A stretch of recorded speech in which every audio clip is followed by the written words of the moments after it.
हरे कृष्णा कृष्ण कृष्ण हरे हरे, हरे राम राम राम हरे हरे। जगत गुरु श्रील प्रभुपाद की जय, पतित पावन गुरु महाराज की जय, समागत गौर भक्तबृंद की जय। सबार श्रीचरण कमले आमी आमार दंडवत प्रणाम निवेदन करी এবং আপনাদের কৃপা আশীর্বাদ ভিক্ষা করি। আজকে 16 নভেম্বর 2025। আজকে আমাদের ইসকনের একাদশী কালকে গিয়েছিল এবং আজকে পালন হয়েছে দ্বাদশী তিথি। তো আজকে আরেকটা বিশেষ দিন, সেটা খুবই গুরুত্বপূর্ণ দিন। শ্রীল কালীয় কৃষ্ণ দাসের তিরুভাব তিথি, মহাপ্রভুর পার্শ্বদগণ। এবং কালকে 17 নভেম্বর সোমবার কৃষ্ণ ত্রয়োদশী, ও কালকে আছে শ্রীল সারঙ্গ ঠাকুরের তিরুভাব তিথি। তো আজকে আমরা প্রথমে শ্রীল কালীয় কৃষ্ণ দাসের তিরুভাব তিথি সম্বন্ধে একটু আলোচনা করব, চেষ্টা করব, এবং কালকে শ্রীল সারঙ্গ ঠাকুরের তিরুভাব তিথি, সেই সম্বন্ধে ওনার জীবনী নিয়ে একটু আলোচনা করার চেষ্টা করব। হরে কৃষ্ণ। আজকে গুরু মহারাজের বাণী। গুরু মহারাজ আজকে 16 নভেম্বর বলছেন কি, শ্রী চৈতন্যের কৃপায় কলির প্রভাব শীতল হচ্ছে। এই কলিযুগে মানুষ কলির উন্নয়নে দগ্ধীভূত হচ্ছে এবং ভগবান শ্রী চৈতন্যের কৃপার প্রভাবে সেই দহন শীতল হচ্ছে। শিল প্রভুপাদ কথা, অষ্টাদশ দিবস, নভেম্বর 16, 2014, নয়াদিল্লি। আমরা সবাই জানি মহাপ্রভু বলেছিলেন, পৃথিবীতে আছে যত নগরাদি গ্রাম, সর্বত্র প্রচার হয়ে মোর নাম। সেই মোর নাম প্রচার করেছে জগৎগুরু শিল প্রভুপাদ। উনার কৃপাতে এই ইসকন সারা পৃথিবী জুড়ে এই কৃষ্ণ ভাবনামৃতের আন্দোলন সারা বিশ্ব জুড়ে প্রচার করছেন। এবং উনার অশেষ কৃপাধন্য শিল জয়পদ স্বামী গুরু মহারাজ সারা পৃথিবী জুড়ে প্রচার কার্য চালিয়ে যাচ্ছেন। এবং উনার যে শিষ্যবৃন্দরা, ওনারাও জগতে খুব সুন্দরভাবে প্রচার কার্য করছে। তো আমরা প্রচার কার্য ছাড়া থাকতে পারি না। এটা ইসকনের একটা দিক, যে প্রচার, মহাপ্রভু প্রচারে খুব সন্তুষ্ট হন। তো যাই হোক, খুব ভালো আজকে দিন। শ্রীলকালীয় কৃষ্ণদাস ঠাকুর কে ছিলেন, তা আছে শাস্ত্রে কি বলছে, তা আমরা আলোচনা করবো। প্রথমে আমি আমার গুরুদেবের পাদপদ্মে আমি আমার ষষ্ঠাঙ্গ দণ্ডবত প্রণাম করি এবং ওনার অহৈতুক কৃপা আশীর্বাদ ভিক্ষা করি। ওম অজ্ঞানতিমির অন্ধস্য জ্ঞানাঞ্জন শলাকয়া চক্ষুরুন্মিলিতং যেন তস্मै শ্রী গুরুবে নমঃ। নমো বিষ্ণুপাদায় কৃষ্ণবেষ্টায় ভূতলে শ্রীমতে ভক্তিবেদান্ত স্বামিনে নামিনে নমস্তে সারস্বতী দেবে গৌরবাণী প্রচারণে বিশেষ শূন্যবাদী পাশ্চাত্য শতারিণে। নমো বিষ্ণুপাদায় কৃষ্ণবেষ্টায় ভূতলে শ্রীমতে জয়পতাকা স্বামিনে নামিনে। নমো আচার্য পাদায় নিতাই কিভাবে গৌরপদ নমোদয় নবরমতারিণে। জয় শ্রীকৃষ্ণ চৈতন্য প্রভু নিত্যানন্দ, শ্রী অদ্বৈত গদাধর শ্রীবাসাদি গৌর ভক্তবৃন্দ। হরে কৃষ্ণ কৃষ্ণ কৃষ্ণ হরে হরে, হরে রাম রাম রাম হরে হরে। শিল কালীয় কৃষ্ণদাস ঠাকুর, ওনার আজকে তিরুভাব তিথি। বৈষ্ণবের তিরুভাব, আবির্ভাব একই, কারণ ওনারা কৃষ্ণগত প্রাণ মুক্ত পুরুষ। শিল কৃষ্ণদাস কবিরাজ গোস্বামী ওনার সম্বন্ধে লিখেছেন। কার সম্বন্ধে? শ্রীল কালীয় কৃষ্ণদাস ঠাকুরের সম্বন্ধে। সেটা আছে চৈতন্য চরিতামৃত আদি 11/37। কালা কৃষ্ণদাস বড় বৈষ্ণব প্রধান, নিত্যানন্দ চন্দ্র বিনা নাহি জানে আন। শিল কালীয় কৃষ্ণদাস কে ছিল? বলছে কালা কৃষ্ণ দাস বড় বৈষ্ণব প্রধান, নিত্যানন্দ চন্দ্র বিনা নাহি জানে আন। নিত্যানন্দ প্রভু ছাড়া আর কিছু জানে না। চৈতন্য চরিতামৃত আদি 11/37। ইনি দ্বাদশ গোপালের অন্যতম লবঙ্গ সখা। শ্রী কবি কর্ণপুর গোস্বামী লিখেছেন, কালহ শ্রীকৃষ্ণ দাস সহজ লবঙ্গ সখা ব্রজে। যিনি পূর্বে ব্রজে শ্রীকৃষ্ণের লবঙ্গ নামক সখা ছিলেন, অধুনা তিনি কালা কৃষ্ণ দাস নামে প্রসিদ্ধ। ভগবান শ্রীকৃষ্ণের সাথে ব্রজতে যেই ভক্তরা লীলা বিলাস করেছেন, তারাই মহাপ্রভুর সাথে আবার লীলা করতে ধরাধামে অবতীর্ণ হয়েছেন। তো তার মধ্যে ছিল লবঙ্গ সখা উনি এই ধরাধামে গৌরাঙ্গ মহাপ্রভুর সাথে শিল কালীয় কৃষ্ণদাস কবিরাজ শ্রী কালীয় কৃষ্ণদাস ঠাকুর নামে পরিচিত ছিল। ইহার শ্রীপাঠ বর্ধমান জেলার কাটোয়া থানার অন্তর্গত আকাইহাট গ্রামে নবদ্বীপ কাটোয়া রাজপথের ধারে অবস্থিত। আকাইহাট বিরল বসতি এক অতি ক্ষুদ্র গ্রাম। চৈত্র কৃষ্ণ দ্বাদশী শ্রীল কালীয় কৃষ্ণদাস ঠাকুরের অপ্রকট তিথি। কালা কৃষ্ণদাস ঠাকুরের বংশধরগণ অদ্যাপি পাবনা জেলার সোনাতলা প্রভৃতি স্থানে বসবাস করছেন।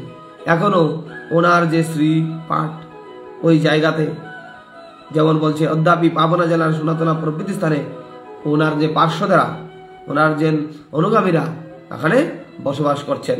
তো আমরা যদি আজকে ওনার তিরুভাব তিথিতে ওনার শ্রী পাদপদ্মে অহৈতুকী কৃপা আশীর্বাদ ভিক্ষা করছি, যাতে ভগবানের সেবায় আমরা নিজেকে নিয়োজিত করতে পারি।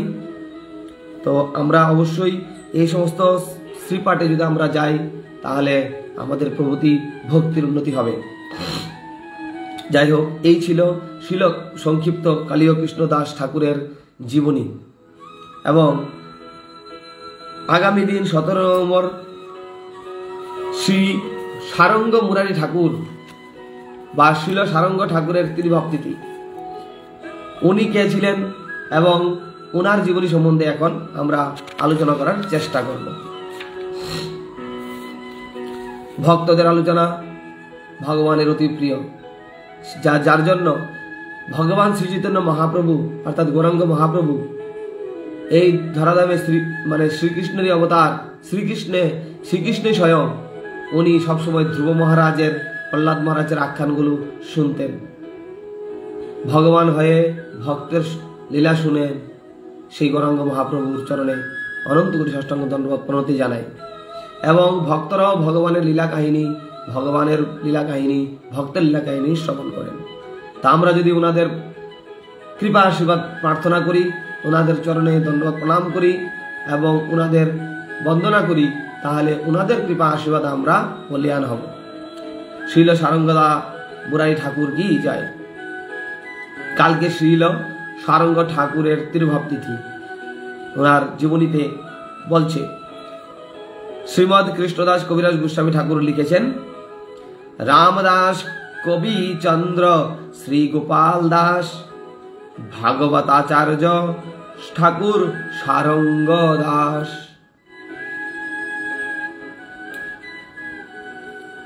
শ্রী চৈতন্য চরিতামৃত আদি 10/113।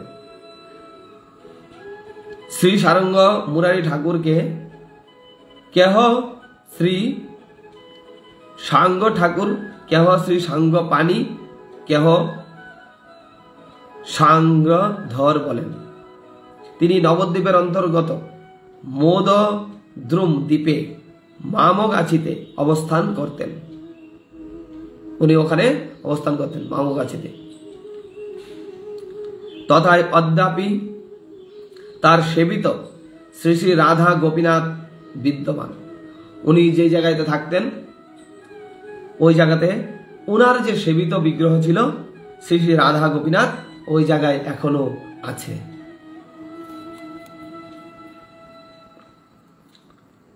মন্দির আঙ্গিরায় প্রাচীন একটি বকুল বৃক্ষ আছে। ওনার যে মন্দির আছে ওই মন্দিরের আঙ্গিনায় একটা বকুল বৃক্ষ আছে। বৃক্ষটি সেই সময়কাল বলে অনুমিত হয়। কথিত আছে শ্রী সারঙ্গ মুরারি ঠাকুর শিষ্য করবেন না বলে সংকল্প করেন। উনি নিজে নিজে একটা সংকল্প করেছিলেন যে আমি শিষ্য করব না, কিন্তু মহাপ্রভু শিষ্য করবার জন্য বারবার তাকে প্রেরণা দান করেন। মহাপ্রভুর অন্যতম পার্ষদ সারঙ্গ ঠাকুর। মহাপ্রভু সবসময় সারঙ্গ ঠাকুরকে বলতেন যে না, তুমি শিষ্য করো। অবশেষে তিনি শিষ্য করতে রাজি হলেন মহাপ্রভুর কি কথাতে, এবং বললেন, কে বলছেন? সারঙ্গ ঠাকুর। তার সঙ্গে পরদিন প্রাতে সর্বপ্রথম যার দেখা হবে, মানে সারঙ্গ ঠাকুরের সাথে সারঙ্গ ঠাকুর প্রথমে বলেছিল যে না, আমি কোনো শিষ্য গ্রহণ করব না। কিন্তু মহাপ্রভু বারবার সারঙ্গ ঠাকুরকে বলতেন যে না, তুমি শিষ্য গ্রহণ করো। মহাপ্রভুর কথাতে মহাপ্রভুকে শ্রদ্ধা করে তখন সারঙ্গ ঠাকুর রাজি হলেন এবং বললেন ঠিক আছে, আমি শিষ্য গ্রহণ করব।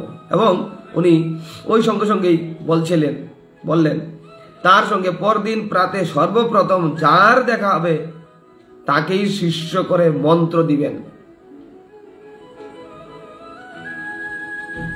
পরদিন প্রাতে স্নান করতে গঙ্গায় চললেন। ঘটনাক্রমে গঙ্গাঘাটে একটি মৃতদেহে তার পদস্পর্শ হল। দেখেন কিরকম লীলা। পরদিন প্রাতে স্নান করতে গঙ্গায় চললেন ভোরবেলা। ঘটনাক্রমে কি করছে, ওই গঙ্গা ঘাটে একটি মৃতদেহে তার চরণ স্পর্শ হলো। তিনি দেহটাকে তুলে বললেন, তুমি কে? গাত্রোত্থান করো। যেহেতু আগের দিনকে বলেছিলেন যে আমি প্রথমে যাকে দর্শন করব বা প্রথমে যার সাথে সাক্ষাৎ হবে তাকেই আমি কি করব, শিষ্য বানাবো। কিন্তু ওর পরের দিন উনি গঙ্গাতে চান করতে গেলেন প্রাতকালে ভোরবেলায়, এবং চান করার পর যিনি যখন আসছিলেন উনার চরণ স্পর্শ হলো একটা মৃতদেহ। এবং তিনি যেহেতু ওই সংকল্প করেছিলেন, তিনি তখন দেহটাকে তুলে বললেন, তুমি কে? গাত্রোত্থান করো। আশ্চর্য যে মৃতদেহটি তার আদেশে গাত্রোত্থান করল। আশ্চর্য, গাত্রোত্থান যেই বলেছে উনি সারঙ্গ ঠাকুর, আশ্চর্য যে মৃতদেহটি তার আদেশে গাত্রোত্থান করলো এবং তাকে নমস্কার করে সম্মুখে বসলো। মৃতদেহ কি কোনোদিন কারোর সামনে বসতে পারে? দেখেন ভগবানের ভক্তের কি লীলা, ভগবানের কি লীলা। ভগবানই সব করিয়েছেন, ভগবানের ইচ্ছা ছাড়া একটা পাতাও নড়ে না, আমরা জানি। তাই ভগবানের ইচ্ছাতে মৃতদেহ পর্যন্ত গাত্রোত্থান করলো এবং ওই সারঙ্গ ঠাকুরের সমীপে বসলো। বলল, আমার নাম মুরারি। ওই মৃতদেহ সারঙ্গ ঠাকুরকে বলছে যে আমার নাম মুরারি, আমি আপনার দাস, আমাকে কৃপা করুন। শ্রী সারঙ্গ ঠাকুর তাকে মন্ত্র দীক্ষা দিয়ে শিষ্য করলেন। এখন পর্যন্ত আমরা কি কেউ শুনেছি যে মৃতদেহকে কেউ শিষ্যত্ব বরণ করে? এটা সম্ভব না। কিন্তু সারঙ্গ ঠাকুর এতই পারদর্শী ছিলেন, মহাপ্রভুর পার্শ্বদ, উনি মৃতদেহকে জীবিত করে স্নান করিয়ে সামনে বসিয়ে কৃষ্ণ মন্ত্র দীক্ষিত করলেন। হরি বল। তখন শ্রী সারঙ্গ ঠাকুরের নাম হলো সারঙ্গ মুরারি। যেই শিষ্য করেছে ওই সবার পর থেকে সব জিনিসটা আরো প্রচার হয়ে গেল এবং ওই সারঙ্গ ঠাকুরের তখন নাম হলো সারঙ্গ মুরারি। মুরারি একান্ত ভাবে শ্রী গুরু সেবা করতে লাগলেন। কিছুদিন পরে শ্রী সারঙ্গ ঠাকুর তাকে শ্রী রাধা গোপীনাথের সেবাধিকারী করলেন। তিনি শ্রী মুরারি ঠাকুর নামে খ্যাত হলেন। শ্রী কবি বিকর্ণ পুর গোস্বামী লিখেছেন, যিনি পূর্বে ব্রজলীলায় শ্রী নান্দিমুখী ছিলেন। ব্রজলীলাতে ওনার নাম ছিল শ্রী নান্দিমুখী, তিনি অধুনা শ্রী সারঙ্গ ঠাকুর নামে খ্যাত। তার আবির্ভাব আষাঢ় কৃষ্ণ চতুর্দশী তিথিতে ও তিরোভাব অগ্রহায়ণ কৃষ্ণ ত্রয়োদশী তিথিতে। আজকে দ্বাদশী, কালকে ত্রয়োদশী, তো কালকের দিনে ওনার তিরোভাব তিথি। তো এই ছিল শ্রীল সারঙ্গ মুরারি ঠাকুরের সংক্ষিপ্ত জীবনী। তো দেখেন এই যে অদ্ভুত অদ্ভুত লীলা ভক্তের দ্বারা সম্পাদিত হয়, অদ্ভুত অদ্ভুত লীলা ভগবানের দ্বারা, ভগবানের প্রতিবিধানের জন্য, ভগবানের ভক্তকে আনন্দ দানের জন্য ভগবান বিভিন্ন লীলা বিলাস করেন। তো এগুলো শুনলে আমাদের ভিতরের যে চেতনাগুলো একটু শুদ্ধ হবে। তাই আমরা যতই আমরা গুরুদেবের গুণগান, প্রভুপাদের গুণগান, গৌরাঙ্গ নিত্যানন্দ পার্শ্বদের গুণগান করব, ততই আমাদের মঙ্গল। তো এই ছিল সারঙ্গ মুরারি ঠাকুরের জীবনী। আসুন সবাই মিলে সারঙ্গ ঠাকুরের তিরোভাব তিথি ভালো করে পালন করি এবং ওনার চরণ কমলে হয়তো কি দণ্ডবত প্রণাম জানিয়ে ওনার কৃপা আশীর্বাদ ভিক্ষা করি। এবং সবাই মিলে এই কলিযুগের যুগধর্ম একটাই, হরের নাম হরের নাম হরের নাম এবং কেবলম কলৌ নাস্তিব নাস্তিব নাস্তিব গতির অন্যথা। এটাই কলিযুগের সমস্ত কিছু। এই দিব্য নাম করেই আমরা মহাপ্রভুকে পেতে পারবো, এই দিব্য নাম করেই আমরা ভগবানের ধামে পৌঁছতে পারবো। তাই সবাই মিলে হরে কৃষ্ণ মহামন্ত্র জপ করি এবং মনুষ্য জীবনকে ধন্য করি। হরে কৃষ্ণ কৃষ্ণ কৃষ্ণ হরে হরে, হরে রাম রাম রাম হরে হরে। জগৎ গুরু শিল প্রভুপাদ কি জয়, সারঙ্গ মুরারি ঠাকুর কি জয়, श्रील काली कृष्णदास ठाकुर की जय, पतित पावन गुरुदेव गुरु महाराज की जय, समागत गौर भक्तबिंद की जय। निताय गौर प्रभानंदे हरि हरि।